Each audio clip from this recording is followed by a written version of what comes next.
What are financial models and why do we use them? Well, one definition for a financial model is a set of formulas put together on some form of spreadsheet software. And here we're looking at a financial model that I built using Microsoft Excel, a very common spreadsheet software. But a financial model is a set of formulas put together on some form of spreadsheet software that purports to describe the interrelationship between different financial categories. And one example that you would see quite frequently in a financial model for a business is a model that shows the interrelationship between revenues, expenses, and profits, for example. But the one I have here, the one I'm showing you here, is a model that I built that shows how the value of a bond changes as prevailing interest rates change. And a bond, as I'm sure most of you know, is a form of debt security. It's a type of investment. It's probably actually the largest category of investment instrument in the world, larger even than stock. Right? And the way a bond works is it is a contract that the investor gets from the issuer, in which the issuer promises in exchange for the investment being made by the investor to pay a certain rate of interest, usually, and then ultimately to pay back a certain amount of principal at the end of the maturity of the bond. And here I am modeling the impact of interest rates on a very basic form of bond. It is a bond that has here in my first row, I'm showing the number of years it will be outstanding. And so I have a 10-year bond here. And then in the second row of my model, my second set of givens or descriptions of the world that I'm trying to model are the payments that are being made under this bond every year. And in my example, I'm assuming that this bond pays $10 every year, right, at the end of each year. So one time every year, $10. So a simple payment of interest in this case of $10. And then finally, a final payment of principal of $100 at the end of 10 years. So the last year is different than the other 9 because not just do you get your $10 of interest, but you also get your principal payment, your maturity payment of $100. Okay. Now in my model, these first 2 rows are givens. They are assumptions. They are stipulated by the facts that I'm trying to figure out, but or that I'm using for my analysis. But my third row, and I highlight this in yellow to show, this is where I'm going to have the ability to change things. This is where I get to model the impact of different possibilities in the world, right? And the thing that I am modeling for is changes in the prevailing interest rate. So while when I first put this bond together, I might have assumed that 10% interest was the right number, things change. And what happens if a year, 2 years, 3 years after I do this bond deal, bonds are paying something different. The market is offering something different. And I want to be able to analyze what that change, if it were to happen, would mean to the value of this given fixed contract that I put in place at the beginning of year 1. What does it mean to my $10 interest rate bond if suddenly the world changes, for example, from 10% to 12? Well, lo and behold, my model tells me that if at the end of year 2, the prevailing interest rate is 12%, my bond will suddenly fall in value from the original $100 face amount that I paid for it now to $89.34. Now, how does my model do that? Well, as I said already, these 2 first rows are givens, right? The number of years, the amount paid, that's fixed. This was a variable, so it's an input, and I just showed you that I changed it from 10 to 12. And I had in this part of the model a formula. In this case, it's the net present value formula, which is the formula that financial economics tells you use in order to calculate what the value of a bond will be if it has a fixed series of payments associated with it. What happens to that value if interest rates or discount rate changes, right? And so since I have that wiring, if you will, built into my model, all I have to do is change the inputs, and the formula in the model will tell me what the result will be, right? So notice something. As interest rates go up in the world, the price of my bond will go down. Now, why is that? Well, I think if that's not intuitive to you already, just think about it this way. If I had a bond and it was paying a 10%, $10 on 100 return, but the world, right, the marketplace, you could go to the bank and say, no, hey, I want to do a new deal for my $100. What do I get? And they were to tell you, oh, that's a 12% opportunity, right? That's what was the prevailing market. Why would you take 10? You wouldn't, because you could do better, right? And so to compensate people for accepting this lower interest rate payment, which is set in your document already, it was set, back in the beginning. In order to get anyone interested in that piece of paper, because of what's available as the next best alternative, you're going to have to give them a discount on the price of that piece of paper, right? No one will accept a 10% paying, face amount paying instrument in a 12% world unless you give them a deal, right? Now, what's interesting is I just showed you, okay, well, I'm going to go out to the third year. I'm not going to change the prevailing interest rate. And yet, somehow, the price of the bond goes up.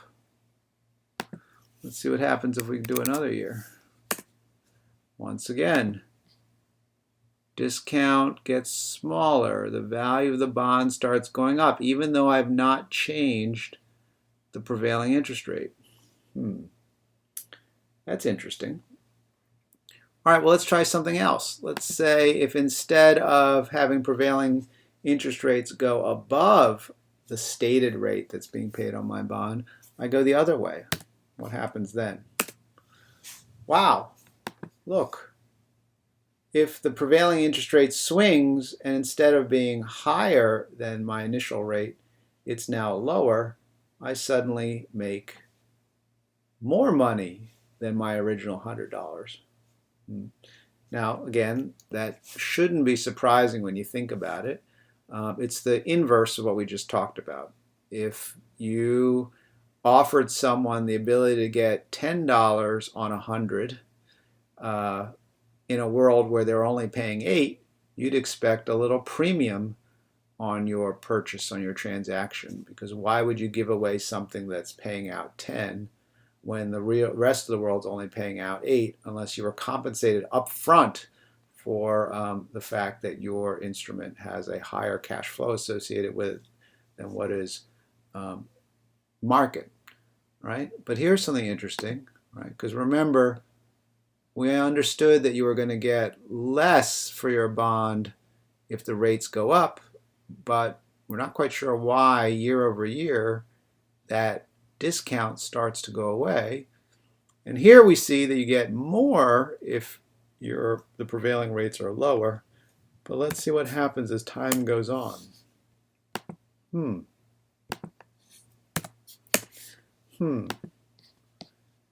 Discount goes down, premium goes down.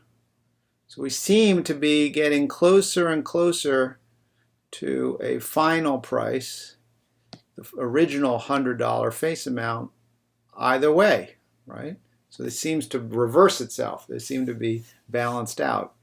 And I guess if you give it some time and you mess around with this a little bit, you'll develop the intuition as to why that makes sense. And it's not our point here to really teach bond economics, but more to give you an example of the power of financial modeling, right? Because what these models, these simple spreadsheets allow us to do is to more easily analyze the various what-if scenarios that we want to understand, right? So in this case, I wanted to understand, well, what happens to the value of my basic contract here, this $10 a year, $100 at the end of 10-year contract, what happens to the value of that if interest rates change, right? And so in order to be able to figure out what happens and how that will change, how those changes might affect me, I have a very simple model that shows me exactly what will happen, right? And why is that important? Well, it's important because it is very often quite difficult to be able to predict the future, right? Do I know today what interest rates will be in a year, 2 years, 4 years, 7 years, right? No, there's no way to know for certain. So what I would like to be able to do is to spin out and present myself with the wide range of possibilities so that I can have in mind when I design my initial contract, well, what could happen and what would it mean if it did happen, if X were to occur or Y, and so on. Because in business, and therefore in business lawyering, we are generally concerned about the future, right? It's different than litigation, which is primarily concerned with figuring out what the implications are of things that have already happened. In business, what you're worried about are things that have not yet happened. You are planning for the future, right? So things like, well, what will interest rates be? Or how will a business perform? Or what will happen under this contract in this deal that we are putting together?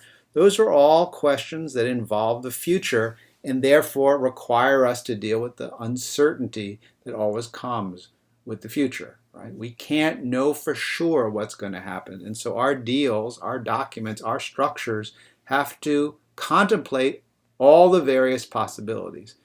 And being able to envision and to be able to ask yourself in an effective, analytically powerful way, what if, over and over again, is exactly the kind of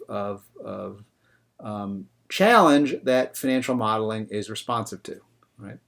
It is the primary way, or one of the very most important ways, that business people help themselves think through what they're doing, and therefore it is, I think, very important for the lawyer, for the business person to understand.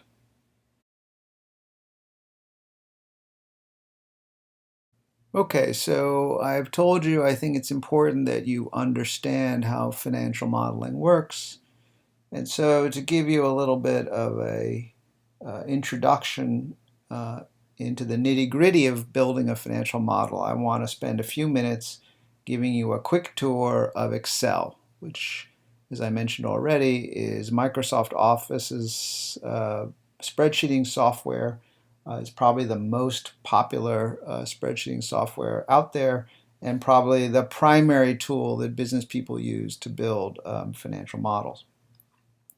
And to give you this quick tour, I thought I would pick a subject that should be relevant to everyone, and that is retirement planning.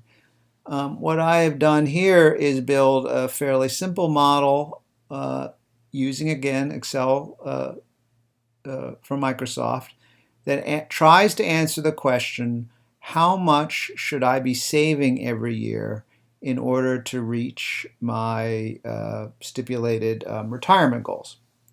Okay. And what I'm going to do is not only talk about the principles of retirement planning a little bit, but more importantly, show you how I translate those principles into a financial model that allows me to do the kind of what-if analysis we talked about earlier. So what I've done here, and I'm going to give you a really sort of quick overview of how this thing works, and then we'll play around with it a little bit. I have built up here an area that I'm going to call my assumptions box. All this is a series of cells. So here, when I click on the cell, you can see what's in it, right? is a series of cells that have values in them, right? And these values are what I am using as my stated assumptions for my model, right? And so I'm going to start with an assumption about what my current income is.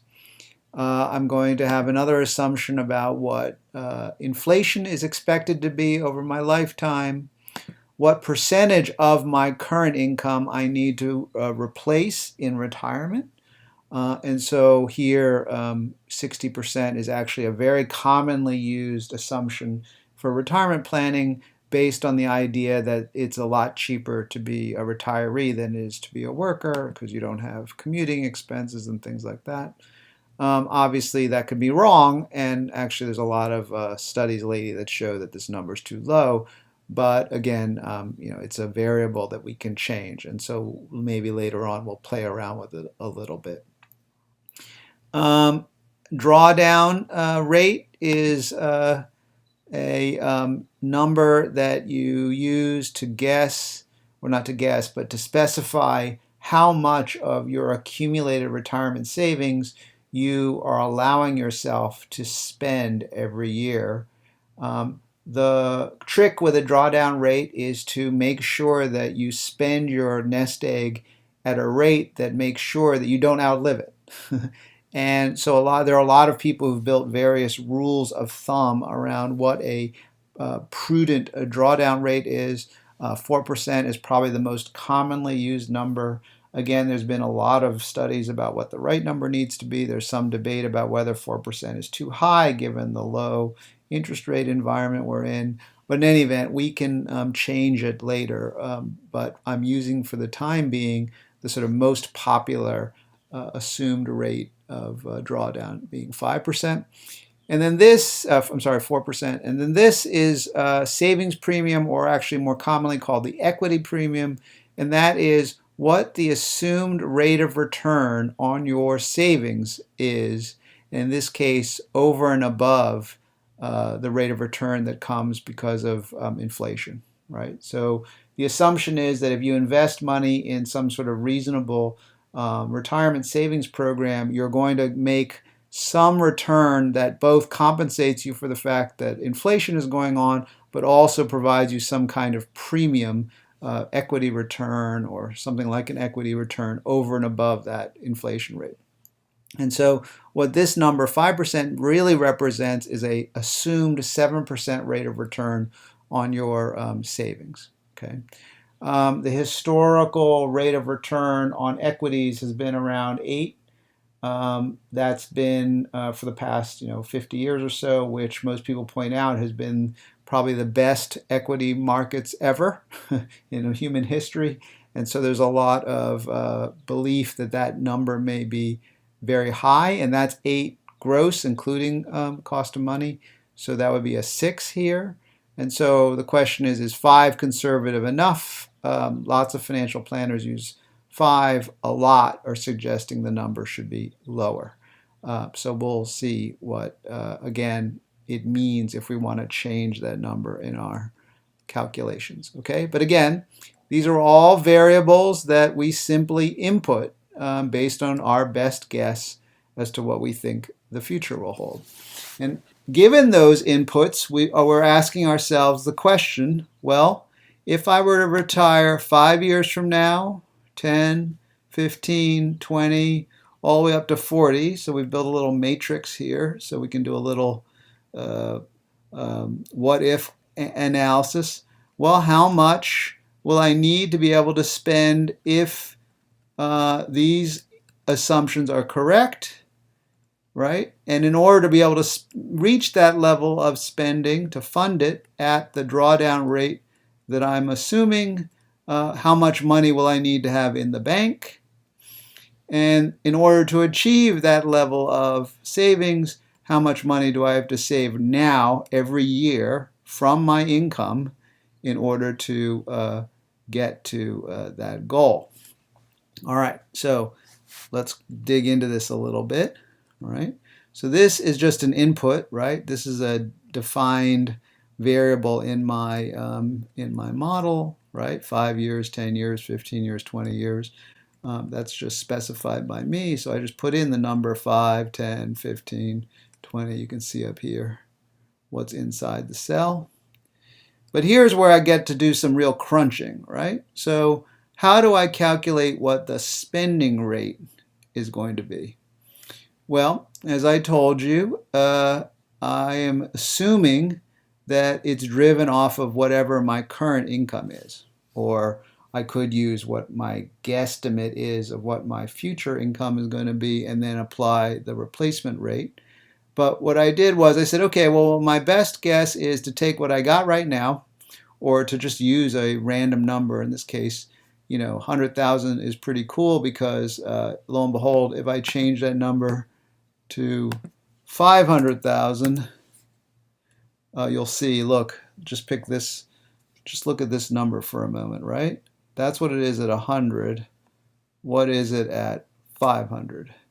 And I'll tell you very quickly, that's just simply 5 times, right? So since this is the base number, and you'll see it really, no matter what I do to it, it affects all the other numbers proportionately.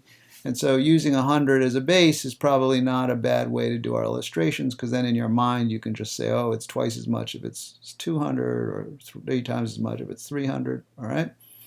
So, but if I have $100,000 now, whenever I'm going to retire, it needs to still be able to buy the same number of hamburgers and hot dogs that it buys now. There's going to be inflation, and so I have to grow that number by that 2%. And so what I've done is I've calculated what we call the future value. And the future value is a function of, well, how much is $100,000 in 5 years need to be if the world has gotten 2% more expensive every year. So what would I need to be making in 5 years in order to have the same buying power as 100,000 today? Or how much would I need in 10 years, or in 15 years, or in 20 years, right? And then I reduce that number by my replacement percentage. So I need more money to deal with inflation, but I don't need as much money because I'm going to be living a cheaper lifestyle, or at least that's the assumption. Now, obviously, if I want to change that number to something a little more luxe, I can do that, but it just makes my burn rate down the road higher, right? But okay, so let's go with 80% because that's probably closer to reality, especially since I'm starting with a fairly modest current income number.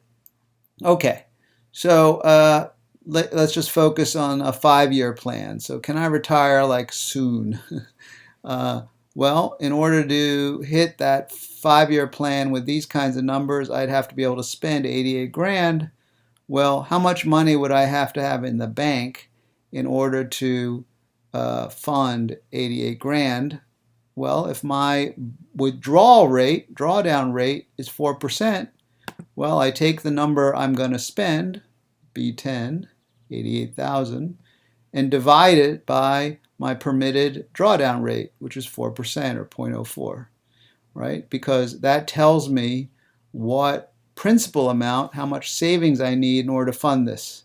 So if I can only spend 4% of this year, right, to get to this number, what does this number have to be, right? Well, this number divided by 0.04% tells me this number.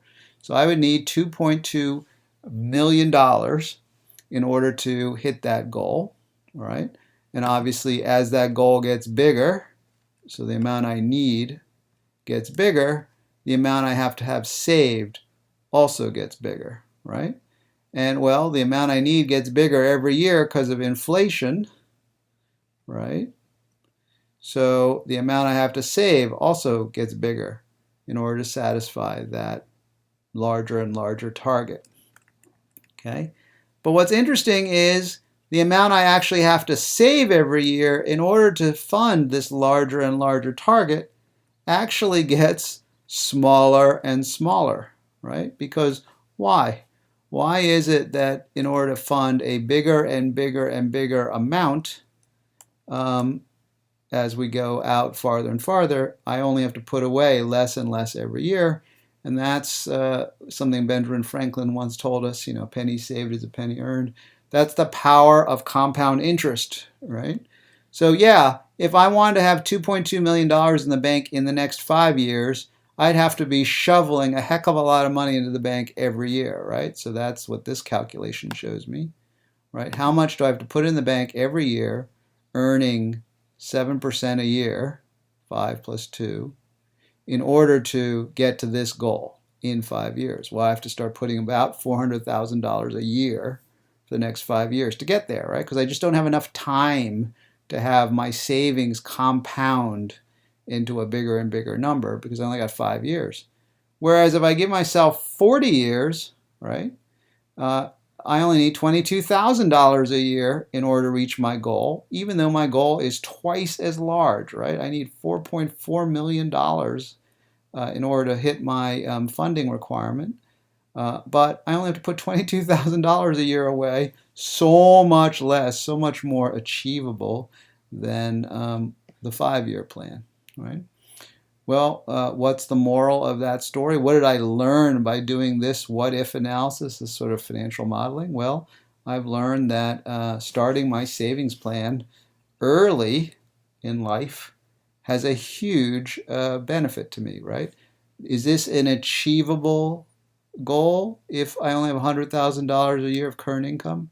The only way it's achievable is if, I knock off my parents and they happen to be rich, right? So, and they happen to be including me in the will, or I win the lottery, or some other, windfall event, because I cannot fund my goal out of my own salary, right? This tells me that if this is my situation, my best case scenario is I'm going to retire, way down the road, right?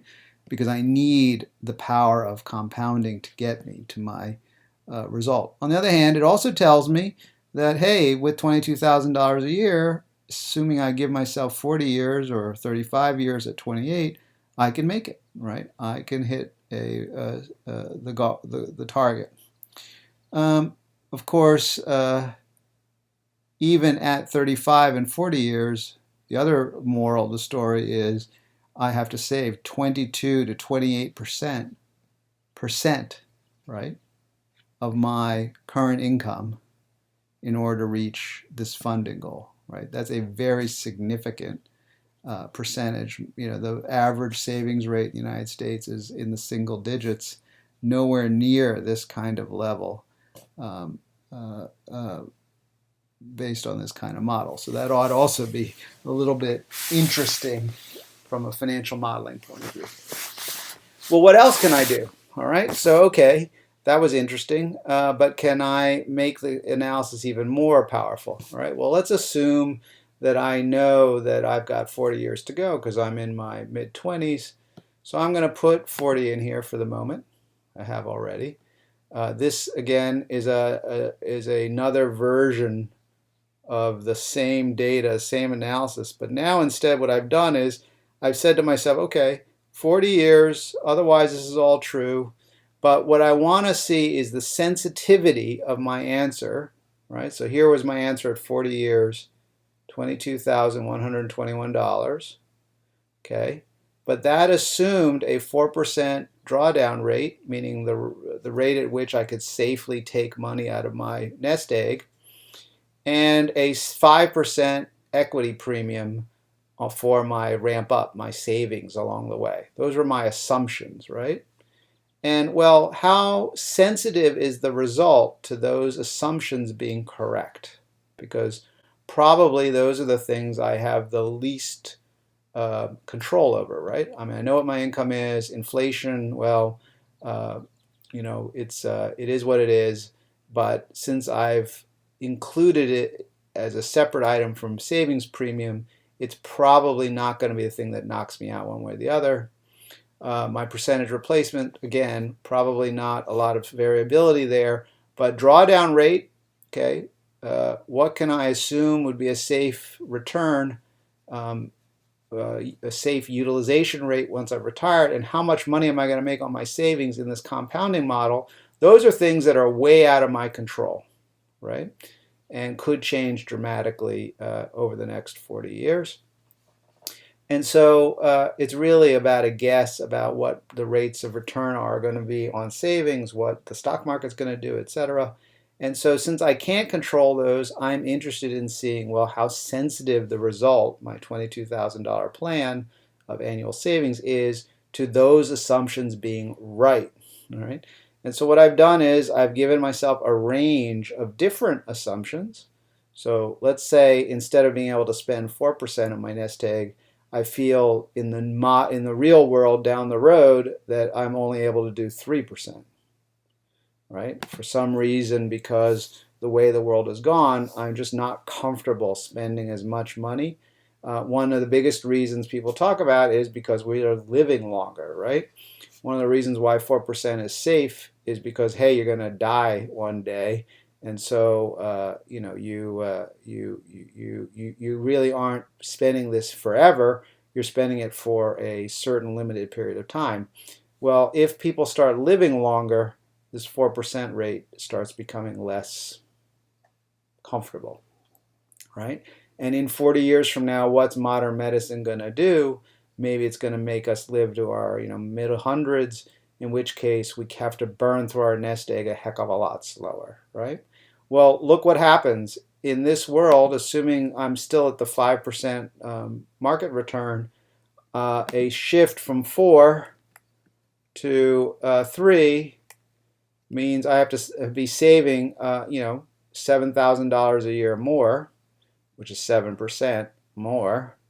Or, hey, a shift down to 2 means I have to be saving $22,000 a year more, or almost go from a quarter, less than a quarter of my pay to almost half my pay in order to pull it off, right? Which makes sense. If your nest egg has to fund you for much longer, you'd have to work a lot longer and or save a lot more, right? Similarly, hey, let's say instead of the drawdown rate being wrong, what happens is your savings premium turns out to be lower, right? If in fact people are right, and the next 50 years are not going to be as good as the last 50 years for market returns, well, lo and behold, a drop of 2 percentage points could mean as much as $24,000 difference in your savings, going from 22% to 36%. That's a major hurt, right? Now, obviously, it can go the other way, although I think most people think that's unlikely. Why would your drawdown rate go up or the premium go up? But it could happen. But in all likelihood, it's going to go the other direction. And so that even suggests, look, how just a little bit of a change in the wrong direction means you're going to be doubling your savings rate in order to get there even 40 years from now, right? So, and obviously those numbers change even more quickly if we were to make it 30 years, right? So here you're already at 38% in the current assumptions, and you're getting quickly up to 50, 60% of your income having to be saved in more conservative assumptions. Okay, so what does that actually mean for public policy, for how you live your life, what your lifestyle needs to be, for how you plan for the what if of retirement, right? Well, pretty scary, right? But hey, pretty powerful too, right? Pretty powerful that with a simple spreadsheet like this, you can really elucidate for yourself both your own personal challenge in planning your own retirement, but also what the levers are that are pushing public policy, or how the discussion of longevity and market returns and things like that are all spinning around this very important social issue have to be thought through, right? And this is all done by the simple power of financial modeling. I would say that it would be great that if every single one of you became at least as reasonably proficient at Excel, in other words, proficient enough to build a model like this, or to understand a more complicated model of the kind we're about to look at in a second. So the question is now, obviously we don't have the time to drag you through that process here. This 1 week we're doing is a very simple introduction. So how would you do it if you wanted to? Well, there are numerous online tutorials, including Khan Academy, but also Microsoft itself has quite a significant library of tutorials. There are a whole bunch of other both profit and nonprofit sources.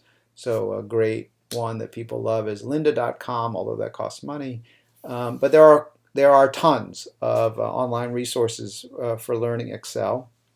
But I got to tell you, there is no substitute for getting wet and for simply doing spreadsheeting whenever the opportunity presents itself. So both in this class, but also in general in life, whenever you have the opportunity to build a spreadsheet for whatever problem you are considering, I encourage you to take the time to do it and to force yourself to acquire the Excel skills that you would need in order to successfully put together an analysis like this or whatever it is you're dealing with.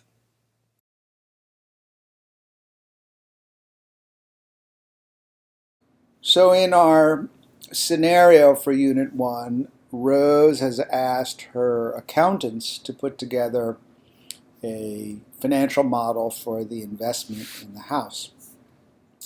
So let's take a look at what they put together and what it might mean for Rose and how it might help her in putting the deal together. All right, and here we have here the model that the accountants put together, and I think we'll take a few moments and just walk through it so that everyone has a good understanding of how it works, and we'll be referring to it from time to time throughout the semester. So let's start up here with the assumptions. Okay, so like we saw with our retirement planning model, we created a box, the accountants created a box where they set out the inputs, the givens, if you will, for this particular model. And what they have is purchase price. And again, these are all cells where someone inputted a value that comes from some external source. So in this case, we know that Rose is paying $300,000 for the house. We know that the closing costs are approximately $15,000. Those are givens. Those are not variables that we're not sure of. These are things we can figure out.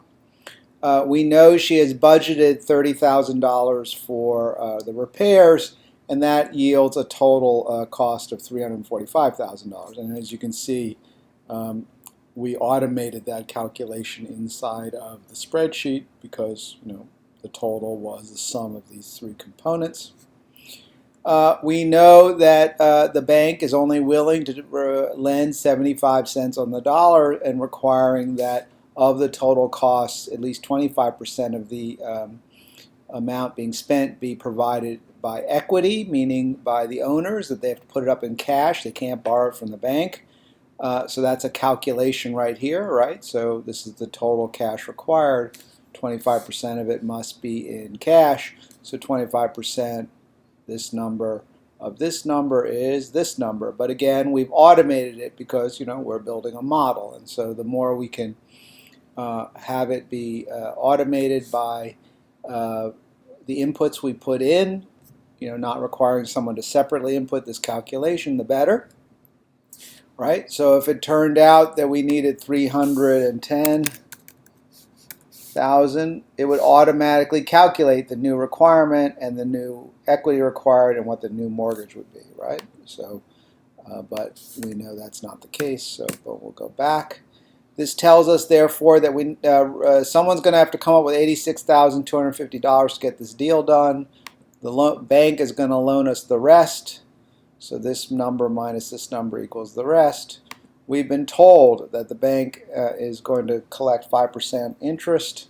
We've been told that the deal between Rose and the boys is a 6% preferred return on her equity. So the $86,000 she's investing, she wants a 6% return on that money before the split kicks in. And here, though, we are making some assumptions. So how much are we going to be able to increase rent, the $1,000 per unit every year?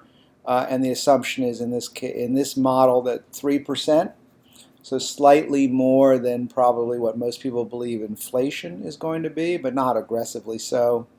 And then here, what are costs going to grow at? And that is basically pegged at inflation. Okay, but these two numbers obviously are guesses, right, and might not prove to be correct. Okay, so those are the the assumptions. Okay, so let's see how those assumptions are used in the actual model. Okay, so here's the model itself. This is the big view of it. A little bit hard to read because it's so big. So maybe we'll focus in a little bit at this side of the model so we can see how it works. Okay.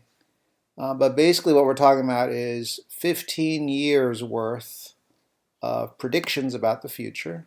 Oh, sorry about that. We'll go back. 15 years worth. Now, no magic number around 15. We could have done 30. We could have done 50, whatever. But what's the likely holding period for holding this piece of real estate? Probably no more than 15 years. And so we just picked 15 as the time period we were going to look at. Each year is a column, and each column consists of the same variables that we're mapping out. Okay, so we might as well focus on just the first column at first to see what's in it. Right, here we go. Okay, so what's going on each year? What are we looking at? All right, so the first element in the column is rent. Where did $36,000 come from? Well, the facts tell us that we have 3 units in the building, and each unit is going to get $1,000 a month rent. So 12 times 1,000 is 12,000 for the year. 3 units is 36,000, right? So simple. That's just a given fact we have from the deal we're looking at. Principal repayment. Well, remember we're borrowing. How much was it? $258,750 to do the deal. And so once you have a mortgage, you have to pay principal back every year and interest on that loan every year. And we were told that this loan has a 5% annual rate. Okay, and mortgages are interesting. They aren't just interest-only things. They require you to pay some amount of interest every year and some amount of principal every year. And obviously, as you pay down those principal payments, the amount of interest you owe is going to go down because you have less of a loan outstanding, right? And because most mortgages have a fixed payment every year, meaning the total amount you're paying every year, in this case around 16,000 some dollars, is some portion of that total fixed payment you make every year is paying back principal, and the other portion is paying back interest. And so the relative amounts of principal and interest change over time, even though you have a fixed payment, in this case around 14,000. How much of that payment is interest and how much is principal changes over the course of the loan. And so how did I figure out what that is? Well, there is a formula you use, and Excel provides a formula that you can use that calculates that amount and how much of the amount is principal and interest every year. And so I've inserted that formula. Now, this is not guessing. This is using the inputs that we have, and then it tells me exactly what those amounts are going to be every year. So this is simply a calculation. Real estate taxes, this is the number that we got from looking up what the real estate taxes are for this property at the moment. And so we inserted those. Insurance, This is also a number that we got from looking up or getting a quote on what the actual insurance cost would be for insuring this building. Maintenance is, unlike these earlier ones, more of a guess. This is really sort of a budget, using sort of a rule of thumb, right, of how much you can expect to have to spend in order to maintain a newly refurbished building. And so we put in our swag number here. A typical cost that a landlord has to incur is a management fee for managing the property, for dealing with tenants and getting tenants and signing leases and so on. But we have here, and it's usually expressed as a percentage of rent, 5–10% of rent rolls is what a manager will charge. But here we have 0 because the deal between Rose, Fernando, and Rick is that Fernando and Rick are going to, in exchange for their ownership interest, provide these services for free. Because we are using a generic model, we've included the category. We just entered in the deal, which is 0. And here's our fudge factor, right? Again, a guess. What might there be else that we want to have accommodated in our model that we just can't think of at the moment, right? Either extra expenses for maintenance or surprise repairs or what have you. Okay. Again, no real science to it, just a guess as to what that might mean. It's our fudge factor, our rainy day fund, if you will. Okay, so we take all of those items, and this is basically the only positive item, the income item, and we subtract all the expected expenses, and that gives us a net number for the year. Now, some of you who are more familiar with financial statements might ask, well, where's the depreciation? Where are the taxes? So there are items like that that you would normally see in an income statement. And my answer is we've decided, for simplicity's sake, to not deal with taxes and to not deal with non-cash items like depreciation, which become important when you're dealing with taxes. And we're going to talk later about taxes and why taxes can be ignored at the entity level in certain cases. That's a complicated discussion we're going to have later, but just for simplicity purposes also, here we're focusing purely on cash. We're pretending that there's no federal income tax implications. We do pay real estate taxes, but there's no federal income tax implications to this transaction. All right. So we're just measuring cash in, rent, cash out, expenses. Okay. And our prediction is that in the end of year 1, that model is going to generate $6,000, $6,169 of extra cash or net cash, right? So at the end of the day, that much money should be left in the bank after we've collected the rent and spent the money we need to maintain the building, pay the mortgage, etc. Okay, so then what does the model assume we're going to do with that money? Well, so here we have a line that calculates what the mortgage balance is at the end of a given period. So after paying back this principal amount, right, C17, right, starting with what we have at the beginning of the year or the end of the prior year, this is the original mortgage, and then paying what we pay that year, what's left, what's the balance, right? So simple calculation. Okay, and then here we have another similar calculation. So this is the amount of cash that Rose put into the deal, and this is the amount that she would still have in the deal, the net amount, if what we did was pay back whatever net cash there was at the end of the year, right? And again, that is one possibility for how the deal should work. And that is, hey, whatever money's left over at the end of the year, we're going to use to pay back Rose. right? And we pay her back both her principal plus some amount of interest. In other words, I think the deal was she's going to make 6% on her money, and so this number plus 6% minus this number is this number. Okay. All right.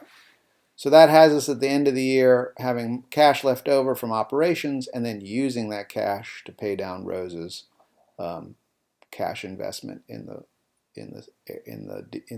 house. Okay. So then what are we doing down here, right? Okay. Well, what does this tell us before we skip ahead? Okay, so that means once we've applied that cash to Rose's balance, there's none left for distribution to the 3 because we've used it all up, and there's no cash left over in the bank, right? Because we've applied it as we just described. Okay. Now, and again, we're doing this for 15 years. You can see that for some reason, and we'll talk about it, there are changes year over year, but each year we're going through the same waterfall, the same calculation, okay, with just slightly different inputs, which we'll describe in a second. All right, down here, what are we doing? Well, we're assuming that the starting value of the building is equal to the purchase price plus the amount we put into the business, or I'm sorry, the house, in terms of the repairs. All right, we could debate whether that's a good assumption, and we'll talk about that in a second. But for the moment, we're just simply assuming that, hey, if we buy a house for 300 and we put 30 into it, the house is worth 330. We could sell it the next day for 330. Whether that's true or not, we could discuss, but for modeling purposes, that's what we're assuming. So that's where we get to here, right? And so now the question is, well, how much does the house change in value every year? And here we've put 3%, which is the same number we're using up here as the assumed rate at which rent can go up, right? So basically the model is saying that we assume that our building will become more valuable every year to the same extent that we're able to change the rent on the units, okay? Interesting question why we make that assumption, but that is why that is what the model does, right? And so you can see here every year the building goes up in value by this number, and that number again is the assumed rate by which rent goes up. Okay, so query: why can we assume that a building goes up in value in proportion to or directly related to the increase in its rent rolls? Does that make sense? But in any event, so that results in, at the end of the year, a new value for the building, okay, what we could sell it for. And then what we're doing here is subtracting the cost of selling it. So we're asking ourselves, so if a year from now we were to sell the building, we'd have to spend money on brokers and transfer taxes. So what would that cost? And then what would we have to pay back at the end of that year for our loan, right? Because we still owe money on the mortgage, right? What would we owe Rose? What have we not yet paid her back for her equity investment? Okay, so we're creating the deductions, right? So we've sold the building for its new value. We've paid the selling costs, the broker and the transfer taxes. We're paying back the mortgage balance. We're paying back Rose. And so what's left, right? And in this case, we're seeing that actually we'd be underwater.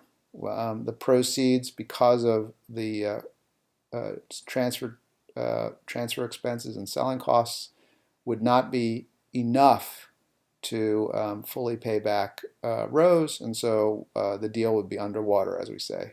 She'd have lost $24,000. Now, a question we'll have to ask is whether or not that's all her loss or not, but someone will be left with $24,000 less than what we started with.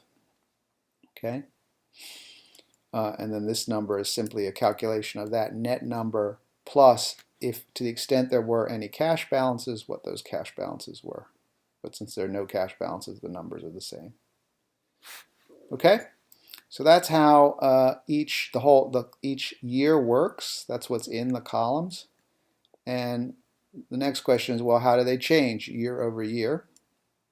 Well, earlier we saw that we make an assumption about how rent's going to change. So we are assuming that every year we can raise rents by 3%, and that's this, right? It's simply rent going up every year by 3%. Okay. We know that principal and interest as a total number don't change. We talked about that earlier. But of course, as we talked about earlier, the components change. It starts becoming more and more principal every year that gets paid down and less interest, so that we're modeling that. We assume that expenses go up by 2%, inflation. So I increase every year real estate taxes by 2%, insurance costs by 2%, maintenance costs by 2%, as well as this sort of fudge factor. We also let that get bigger every year by 2%. Okay. Now, not surprisingly, because we are growing the top line, as we call it, the revenue side, the positive side, by 3%, but we're growing the expense side, the negative side, by only 2%. So when you make the top bigger and by more than the bottom, you obviously end up with more net, right? And so net cash grows in this house every year, assuming those two factors are correct, right? And obviously, it could go the other way, but this is what we're assuming. That's what our model suggests. Again, it's a judgment we're making. Whether we're right or not will remain to be seen. Now, again, what happens every year is we pay down more and more of the mortgage. We use our net cash to pay back Rose. So her balances are, let's fix that. Her balances are getting smaller and smaller and smaller. And so what does that mean for how the investment looks, right? So what the accounts look at the end of the day. Well, again, our building is getting more and more valuable because we've assumed it will track the increases in rent. All right, so the building's getting more and more valuable. The selling costs, if we were to sell that building at that moment, of course, are tracking the value of the building because it's a 7% of whatever that number is, so it's a direct percentage function. So it gets slightly bigger every year, but that's just a given, whatever it costs to sell a building. Our mortgage is getting smaller and smaller and smaller. As we said already, our Rose balance is getting smaller and smaller and smaller, as we said already. And so the net proceeds from the sale of the building is getting more attractive, right? We were underwater the first year. We were less underwater the second year because, well, the building's worth more, and we've paid down more of the debt and paid down more of Rose's balance. And so what's going to be left over for everybody else is starting to get more and more attractive, right? And we can see that as time goes on, Rose is getting her money back, and the residual, the amount that's being shared by the three owners, is getting bigger and bigger and bigger. And actually, at some point, once you've paid off Rose, there starts to be cash on the table. And that cash actually grows quite substantially because, we have all that net cash and we don't have any use for it anymore. And so it builds and builds and builds and gets added, right, to the proceeds from the sale of the building, because that belongs to them too. And in the end, you have a very nice positive balance. If all of these things are true, at the end of year 15, they're going to have $365,000 to share, assuming that they sell the building at that point. Okay.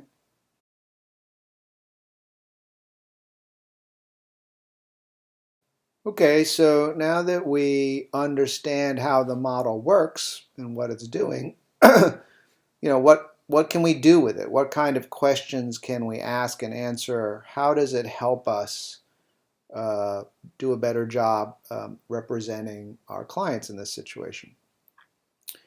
Well, probably the most basic question that it helps us answer is, well, why are they doing this deal? What's the motivation? How do they make money, right? And we can very quickly answer that question. So, for example, we see here that Rose is investing $86,250, right? And what are her expectations?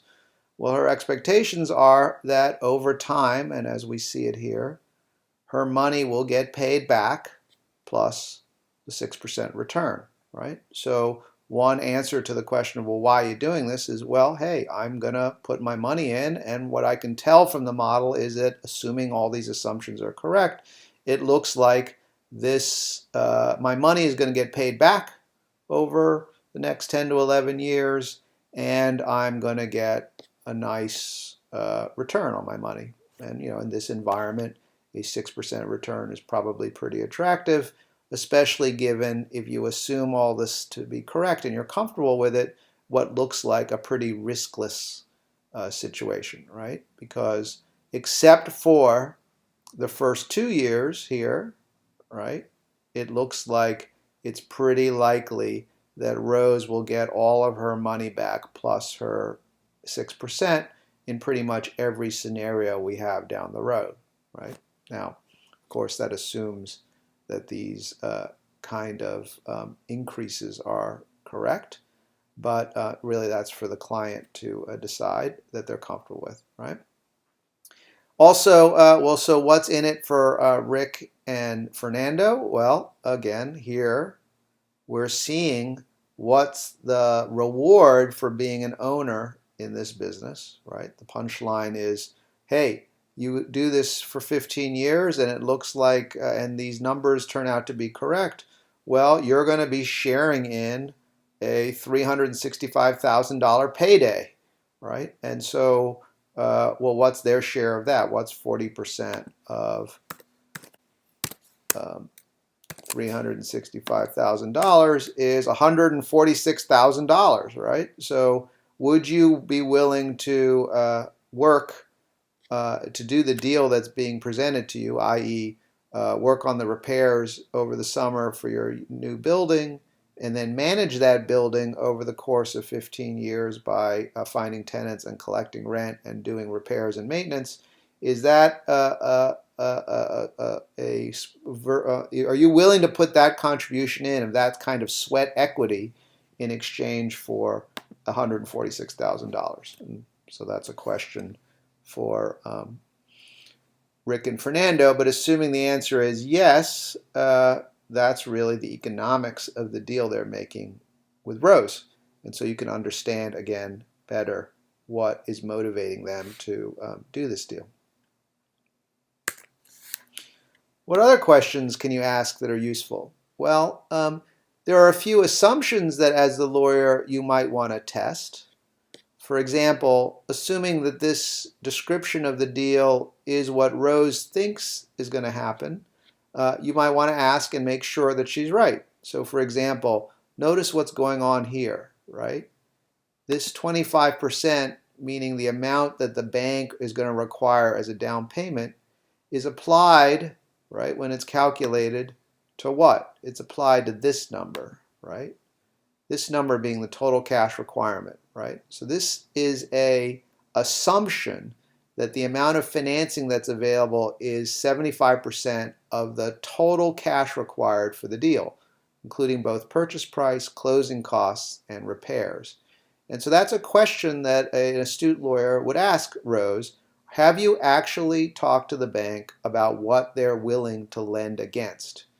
Clearly, most banks, when they talk about the percentage equity required, they are willing to lend against the purchase price, no doubt about it.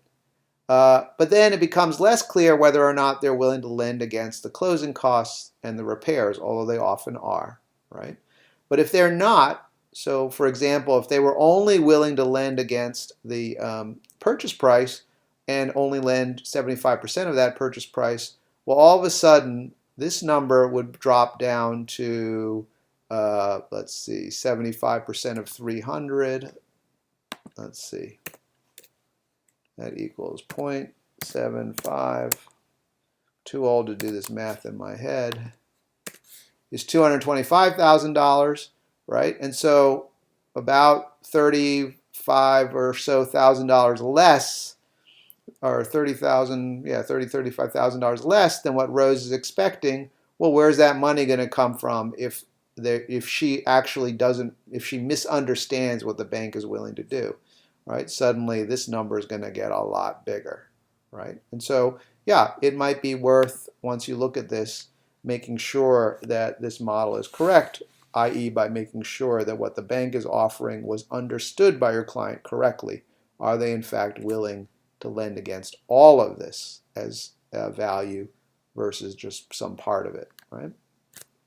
And that, would be a good question to make sure everyone knows the answer to before they actually do the deal.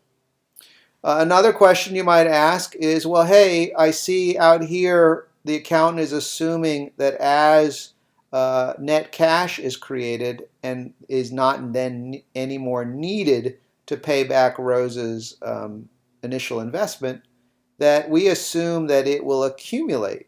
So in other words, we assume it's going to stay in the bank until such time as there's actually a sale of the building, right? So that's what this model shows, right? That this money does not get released. Instead, it just builds up over time.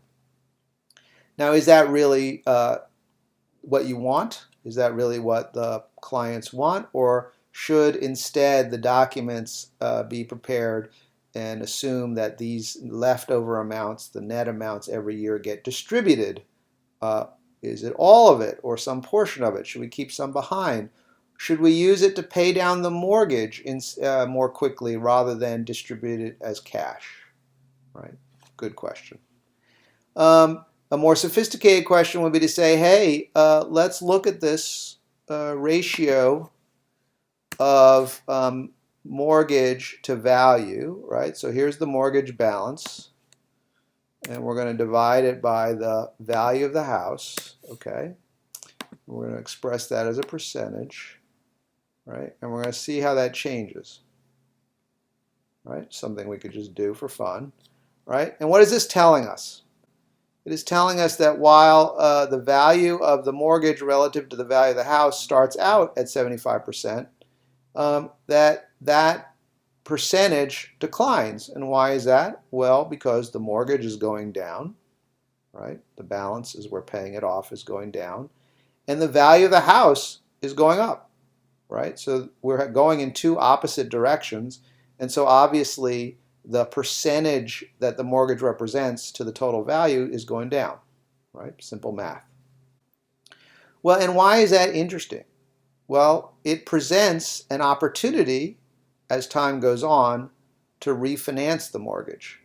And why would we refinance the mortgage?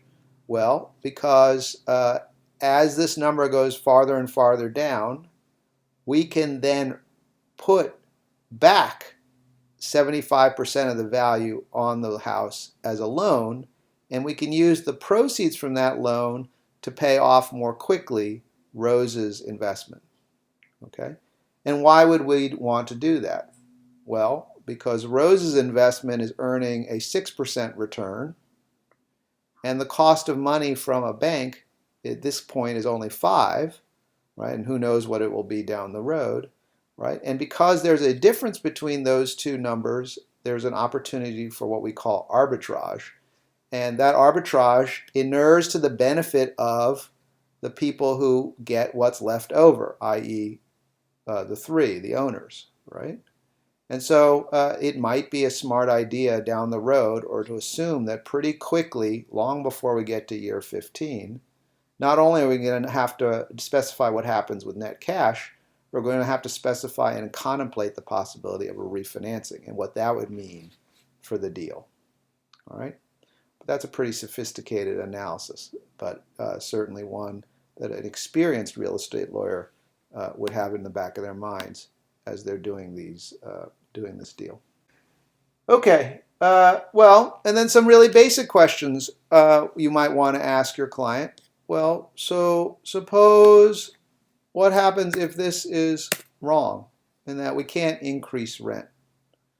Or another depiction this might, another thing this story this might tell us is that, okay, this assumes full occupancy, right? That there's never a vacancy. So if the original model assumed that, right? So not only are we increasing rent, but we're never having empty months. And is that realistic? And what does it mean to your assumptions and the deal you have with your partners if things don't go as well as you like? Now, fortunately here, we never see net cash fall to zero, so we're always generating cash. And obviously we could create scenarios where that's not true, right? So here we're starting to get pretty close, right? But if we have a world where rent is not going up but expenses are significantly, a high inflationary, low growth world happened before, right? Well, boom, things are getting ugly at the house. And most importantly, what's happening, right? The deal is underwater for years and years and years. In fact, it never pays back, right? Because there's not enough cash generated to return Rose's money, okay? And so what do the clients think about that kind of scenario? What's supposed to happen, right? And think about what really will happen as a practical matter. What's going to happen to Rick and Fernando and their level of motivation if this turns out to be the future, right? And what's that going to mean for Rose, right? Especially when, if you lose Rick and Fernando's motivation, what suddenly is going to happen to your model?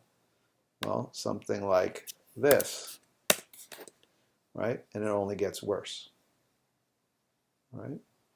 So that kind of what if analysis, figuring out, what if your assumptions are wrong and what that all means for what it is your clients want to see happen, is exactly the kind of power a financial model like this provides. It provides you a way of seeing into what your client is thinking about. How is it they are thinking about the deal they're doing? What are they assuming to be the case? How do they see it working, right? How's the money flow? But then also, well, suppose the client's assumptions are wrong.